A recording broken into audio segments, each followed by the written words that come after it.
Very good morning all of you. जैसा कि मैंने आपको प्रीवियस वीडियो में क्लास 11 का सिलेबस को बता दिया है, आज हम लोग उसी का यूनिट 1 जो सेट्स एंड फंक्शंस है उसका पहला चैप्टर हम लोग सेट के बारे में आज चर्चा कर देंगे, जिसमें हम लोग 2 पॉइंट के बारे में आज बात करेंगे। सेट्स का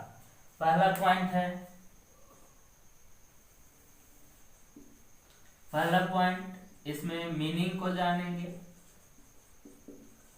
मीनिंग, और दूसरा इसका डेफिनेशन। ठीक है, आज हम लोग सेट्स का मीनिंग और डेफिनेशन के बारे में जानेंगे, जिसमें मीनिंग के अंतर्गत जो है वो मीनिंग के अंतर्गत हम लोग 3 चीज का मीनिंग को जानेंगे।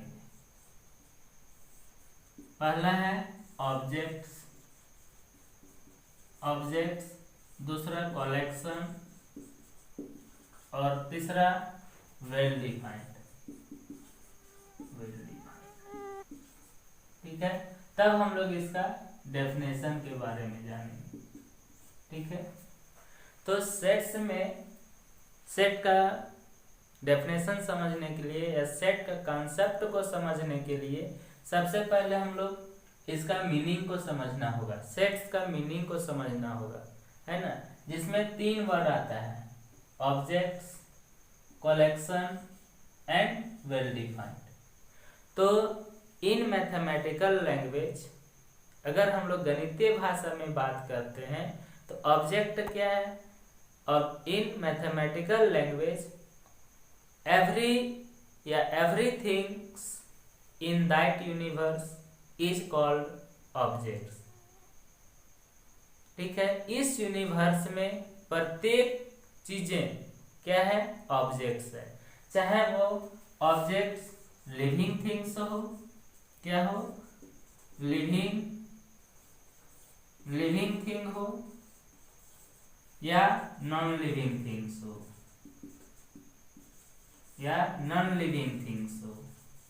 ये सभी क्या कहलाएगा, ऑब्जेक्ट्स कहलाएगा। ठीक है, लिविंग थिंग्स के अंतर्गत जीव जंतु, पेड़ पौधे, मनुष्य, पक्षी, ये सब आ जाएंगे। और नॉन लिविंग थिंग्स के अंतर्गत जो है वह बेंच, डेस्क, कुर्सी, बुक, मार्कर, घर, है ना, ये सब क्या हो जाएंगे, नॉन लिविंग थिंग्स हो जाएंगे। अब इसके बाद है वर्ड कलेक्शन। तो जैसे मान लीजिए हम लोग कोई फंक्शन मनाते हैं, है ना, तो उसमें क्या करते हैं कि पैसा का कलेक्ट करते हैं, मतलब सभी से पैसा हम लोग इकट्ठा करते हैं, एक जगह जमा करते हैं, उसी को कलेक्शन बोलते हैं। तो यहाँ पर भी जो है कि ऑब्जेक्ट्स का जो कलेक्शन करेंगे, जो ऑब्जेक्ट्स का एक जगह इकट्ठा करेंगे किसी कंडीशन के अनुसार जो डिफाइन होगा, उसको हम लोग कलेक्शन बोलेंगे। और है वेल डिफाइंड करने का मतलब हुआ कि वैसा ऑब्जेक्ट का कलेक्शन जिसे हम लोग परिभाषित कर सके। क्या कर सके, इसको हम लोग परिभाषित कर सके, मतलब वैसा ऑब्जेक्ट का कलेक्शन, वैसा वस्तुओं का हम लोग इकट्ठा करेंगे, कलेक्ट करेंगे, जो परिभाषित होगा उसको हम लोग क्या बोलेंगे, वेल डिफाइंड बोलेंगे। अब हम लोग इसी का डेफिनेशन पर आते हैं, किसका, सेट्स का डेफिनेशन, इन्हीं टर्म को यूज करते हुए। तो सेट का जो डेफिनेशन है बोलता है a set is a well defined, क्या, well defined collection of objects.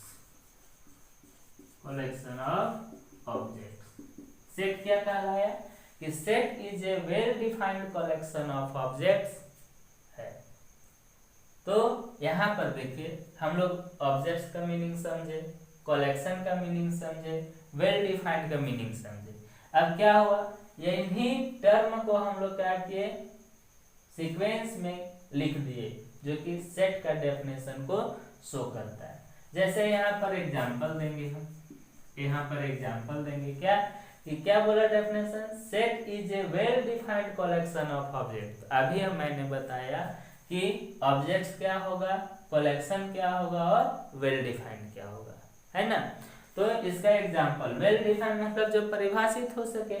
तो यहाँ पर अगर हम एक सेट मानते हैं, यूजुअली जो है हम लोग सेट को कैपिटल लेटर से डिनोट करते हैं, है ना, और उसको मिडिल ब्रैकेट के अंदर लिखते हैं सेट को।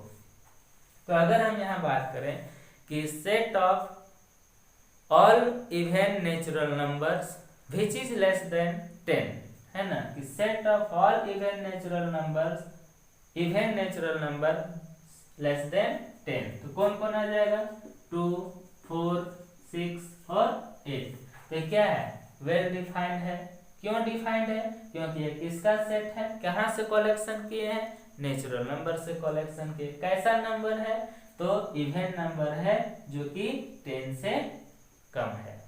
तो ये वेल डिफाइंड भी हो गया, कलेक्शन भी है और नंबर्स भी है। तो हम लोग नंबर का कलेक्शन किए, वही जो है वो हमारा क्या कहलाया, सेट फॉर्म किया, है ना। तो जो ऑब्जेक्ट है सेट का, जैसे जो भी है 2, 4, 6 और 8, यह सेट का जो है ऑब्जेक्ट है, यह सेट का ऑब्जेक्ट जो है 2, 4, 6, 8 वो हमारा मेंबर या एलिमेंट कहलाता है। क्या, जो सेट का ऑब्जेक्ट्स हैं 2, 4, 6, 8 वो हमारा मेंबर और एलिमेंट कहलाता है, किसका, सेट का। अगर मान लेते हैं कि देखिए, जैसे इसको हम लोग मैथ में कैसे रिप्रेजेंट करते हैं कि 2 belong to set A, 4 belongs to A. इसका मतलब हुआ कि 2 जो है वह सेट ए में बिलोंग कर रहा है, इसलिए हम लोग इसे क्या रेट करते हैं, 2 बिलोंग टू ए। 4 भी बिलोंग कर रहा है, 4 बिलोंग टू ए। लेकिन अगर इसमें पूछा जाए क्या 7 बिलोंग कर रहा है, 7 बिलोंग कर रहा है ए में, बोलेंगे नहीं। क्यों, क्योंकि यह जो 7 जो है वह सेट ए का एलिमेंट नहीं है, so therefore 7 does not belong to A. Is it clear. तो यहाँ अगर हम लोग इसका दूसरा एग्जांपल देखें तो क्या होगा, अगर मान लेते हैं एक सेट बी है जो ए, ई, आई, ओ एंड यू है ना। तो ये क्या है कि ये भी set of all vowels in English alphabet. देखिए ये भी क्या कर रहा है, डिफाइन कर रहा है। बी जो सेट है वो डिफाइन हो रहा है किस पर, वोवेल्स लेटर है किसका, इंग्लिश अल्फाबेट्स का। तो ये बात तो हम लोग ऑलरेडी जानते हैं कि किसी जो है इंग्लिश अल्फाबेट्स में वो कितना लेटर होता है, 26, जिसमें से 5 वोवेल्स होते हैं, जो यहाँ पर एक सेट बना रहा है। तो ये क्या हो गया कि set of all vowels in English alphabet. Is it clear. तो ये भी सेट बना रहा है। अगर इसका हम लोग तीसरा एग्जाम्पल देखें, मान लेते हैं कि n फॉर नेचुरल नंबर है ना, कैपिटल में लिख रहे हैं कि ऐसा नेचुरल नंबर है जो कि विच इज लेस देन 5। मान लेते हैं which is less than 5, set of all natural number 1, 2, 3, 4। तो ये क्या हो जाएगा, एक सेट बनाया जो कि 5 नेचुरल नंबर से जो है वो कम है। So this is the definition and example of set. ठीक है। अब हम लोग बात करते हैं कि रिप्रेजेंटेशन ऑफ सेट्स। यहाँ पर हम लोग क्या देखें, इसका मीनिंग को देखें कि ऑब्जेक्ट्स क्या है, कलेक्शन क्या होता है और वेल डिफाइंड क्या है ना। इसका डेफिनेशन को भी हमने देख लिया। तो अब बात करते हैं, और इसका हम लोग एवरीडे लाइफ का एग्जांपल ले सकते हैं, है ना। यहाँ तक हो गया क्लियर।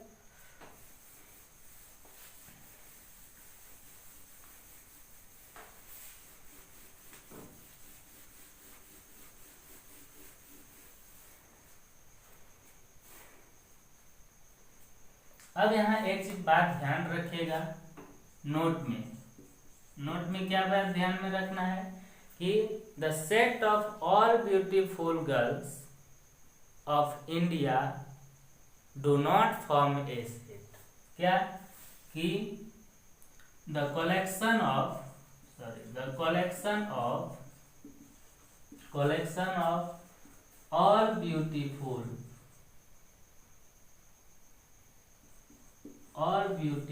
girls in India की बात कर रहे हैं, do not form a set।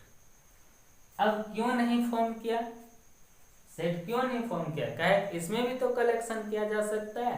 5, 6, 10 लड़कियों का जो कलेक्शन किए, वह जो सुंदर के नाम से हम लोग कलेक्शन किए हैं, वो क्या सेट फॉर्म नहीं करेगा। अब आप कह सकते हैं सर वो भी तो एक कलेक्शन है, वो भी तो 10 लड़कियों का कलेक्शन है जो कि सुंदर दिखती है। तो इसमें बात यह है कि जो ब्यूटीफुल वर्ड है उसका क्या कोई मेजरमेंट स्केल है? नहीं है। हम लोग ब्यूटिफिकेशन को जो है मापने का कोई अभी तक मानदंड जो है, मापदंड जो है वो नहीं है। सो दिस वर्ड जो है, यह जो ब्यूटीफुल वर्ड है ना, वह वैग्यू वर्ड है। वैग्यू है दैट मीन्स अस्पष्ट है। यहाँ पर एक क्लियर नहीं हो रहा है कि ब्यूटीफुल जो है वो किस आधार पर है। जैसे आदमी बोलता है ना कि वो बहुत सुंदर है, तो एक रूप से सुंदर होता है और एक उसकी आत्मा से सुंदरता होता है, उसका दिल से सुंदर है, उसका दिमाग से सुंदर है। इसलिए बोला जाता है कि दिल से दिमाग से सुंदर रहिए, न कि इसमें चेहरा से।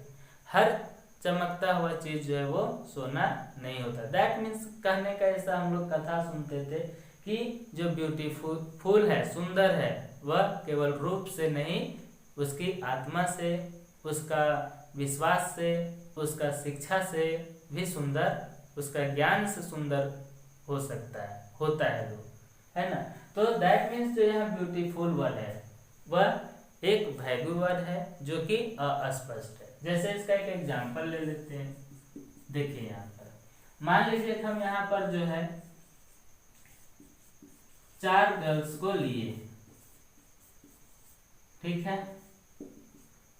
4 गर्ल्स को लिए, जो कि एक मान कर चला जा रहा है ये ब्यूटीफुल है, सुंदर है, ये है ना। ये कैसा है? ये ब्यूटीफुल है, ऐसा मान कर चल रहा है, ये ब्यूटीफुल है ना। लेकिन यहाँ पर देखा जाए, अगर इनसे पूछा जाए कि इनमें से कौन सुंदर है, तो बोलेंगे, हो सकता है इनका जो मन में हो ये बोलेंगे नहीं ये सुंदर है।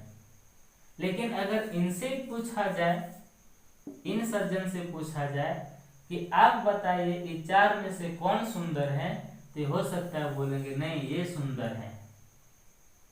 लेकिन और अगर इनसे भी एक बात को पूछ लिया जाए कि आप बताइए इनमें से कौन सुंदर है, तो हो सकता है बोलेंगे नहीं ये सुंदर है।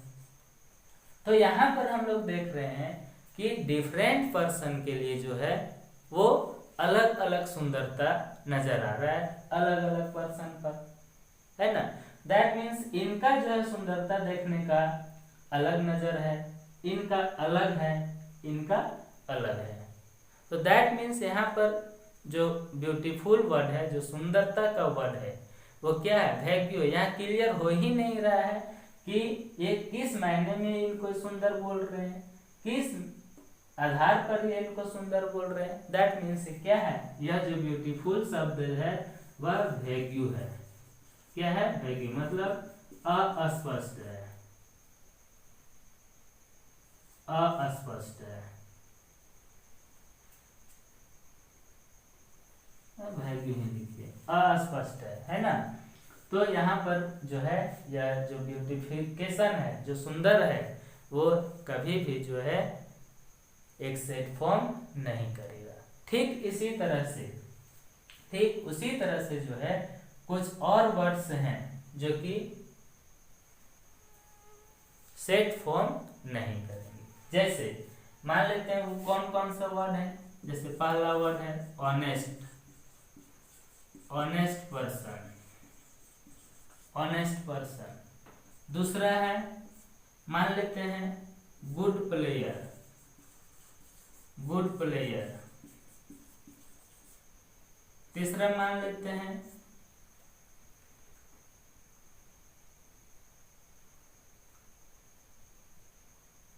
Good singer. Good singer ETC। ये सब ऐसा वर्ड है जिसका कोई मेजरमेंट स्केल नहीं है ना। अगर इन मान लिया जाए प्रत्येक पर्सन का चॉइस, प्रत्येक पर्सन का जो है चूज करने का क्षमता, उसका निर्णय लेने का क्षमता जो है अलग अलग है। हो सकता है कि ये ऑनेस्ट जो है, ऑनेस्ट पर्सन इन सज्जन के लिए हो सकता ऑनेस्ट होगा, लेकिन इन सज्जन के लिए ऑनेस्ट नहीं होगा। तो यहाँ पर जो ऑनेस्ट वर्ड है उसका कोई मेजरमेंट स्केल है नहीं है।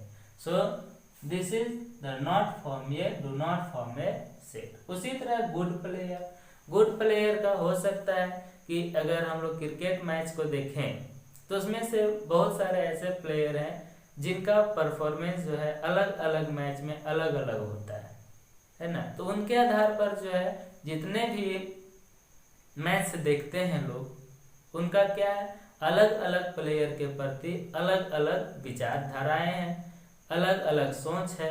तो उनके अनुसार क्या होता है, कोई गुड MS धोनी को बोलते हैं, कोई विराट कोहली को बोलेंगे, कोई KL राहुल को बोलेंगे, है ना। तो यहाँ पर क्या है, इसका भी कोई मेजरमेंट स्केल नहीं है। अब बात आते हैं गुड सिंगर का। तो गुड सिंगर हो सकता है कि सिंगर हमारे बहुत सारे हैं इंडिया में, है ना। तो क्या प्रत्येक का गाना जो है, प्रत्येक का सॉन्ग जो है वह एक सबको अच्छा लगता है, नहीं लगता। तो यहाँ पर जो है ये भी कैसा वर्ड है, वैग्यू वर्ड है, अस्पष्ट वर्ड है। इसमें ये क्लियर नहीं होता है कि किस आधार पर जो है वो उसे अच्छा बोल रहा है या किस आधार पर उसे बुरा बोल रहा है, या किस आधार पर इसे पसंद किया जा रहा है और किसी और को पसंद नहीं किया जा रहा है। Is it clear. तो हमारा सेट में जो है ये beautiful, honest, good player, good singer, ये सब का भी सेट फॉर्म नहीं करता है। Is it clear. तो आज के लिए हम लोग इतना ही रखने देते हैं, फिर हम लोग नेक्स्ट वीडियो में मिलेंगे कि रिप्रेजेंटेशन ऑफ सेट्स, किसी भी सेट को किस तरीके से रिप्रेजेंट किया जाता है ना, उसका कौन कौन सा मेथड्स है, उसके बारे में हम लोग नेक्स्ट क्लास में चर्चा करेंगे। तब तक धन्यवाद।